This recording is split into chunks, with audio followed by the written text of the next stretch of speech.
خو وختونو کې په یو کلی کې خلکو ډیر په آرامه او هوسایۍ سره ژوند تیراوه.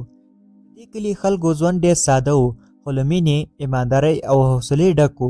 خلک د خپلو حلالو کارونو او یو بل سره د ښه چلند لپاره مشهور و. په دې کلي کې یو سپین ږیری اوسېده چې د ژوند 80 کاله یې وتلي وو. هغه مخ په سپینوالۍ لاره، سترګې د کلونو تجربو څرک لاره او لاسونه یې د سخت کار نښې ښکارولې. د دې سپین ږیري زوی فرید و چې د خپل پلار ډیر احترام او مینه یې لرله. سپین ږیري د خپل ژوند وروستۍ ورځې په خپل کور کې تېرولې. د کلي ماشومان به یې د کور مخې ته راټولېدل او د هغه له زړه نه د حکمت خبرې اورېدې. یوه ورځ کله چې سپین ږیري د مرګ نښې ښکاره شوې، فرید ته ورنږدې شو. سپین ږیري خپل زوی لاس ونیو او په نرم غږ یې وویل: زما زویه، زه تا ته ډیر مال نه پرېږدم، خو 300,000 اشرفۍ مې خوندي کړي دي. زما وصیت دا دی، ته دې دا 3 اشرفۍ له یو عاقل نصیحت لرونکي سره ورکړې او نصیحت واخلې. هغه نصیحت چې هغه درکړي، ته باید په ټول زړه کې عمل وکړې، په هر هغو باندې عمل وکړې. که دا عملي کړې، نو ژوند به دې خوندي، بریالی او بختور شي. فرید د پلار خبرې په غور واورېدې او سر یې وخوځاوه. څو ورځې وروسته سپین ږیری له دې نړۍ لاړ او فرید په خفګان کې پاتې شو. د خپل پلار قبر ته ورغی او دعا یې وکړه او د هغه د ژوند ټول عبرتونو ته یې په غور فکر وکړ. لومړی نصیحت لپاره سفر یې وکړ.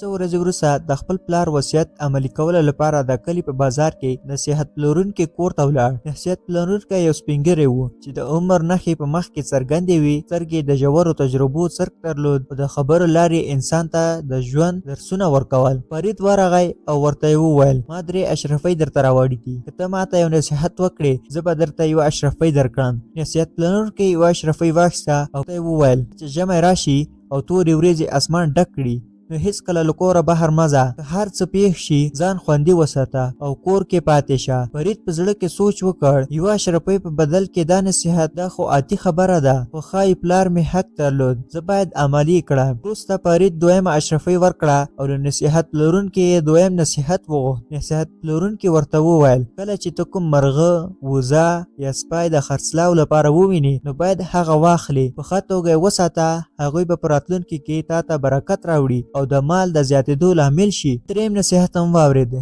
هیڅکله خپل راز هیڅ چاته مه وایه، هیڅ بې سړي ښځه دې کور ته مه پرېږده. که دا نصیحت عملي نه کړې، نو تا مالي او شخصي امنیت په خطر کې وي.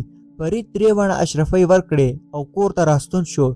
د خپلو دوستانو سره ژوند ته ادامه ورکړه. په تل کې د نصیحتونو د عملي کولو فکر یې تل تود ساته. څو کاله وروسته فرید د خپلو دوستانو سره د سوداګرۍ لپاره یو بل ښار ته روان شو. په منځ کې یو لوړ، تور او خطرناک غر راغی. د سفر په ورځ کله چې فرید د خپلو دوستانو سره خبرې کولې، اسمان د تورو وریځو سره ډک شو او د ژمي لومړنۍ نښې ښکاره شوې. فرید په زړه کې وویل: زه باید د پلار وصیت عملي کړم، موږ باید نن سفر ونه کړو. خو د هغه دوستانو وویل: هوا سمه ده، که غواړې موږ سره راشه، که نه نو یوازې پاتې شه. فرید وویل: زه نن سفر نه کوم، دا هوا د ښه کېدو انتظار کوم. د هغه دوستانو سفر وکړ. غره په سر کې سخت واورې او طوفان راغی. ټول په دغه طوفان کې ووژل شول. فرید د خپل پلار وصیت د عملي کولو سره ژوندی پاتې شو او پوه شو چې لومړی نصیحت رښتیا و.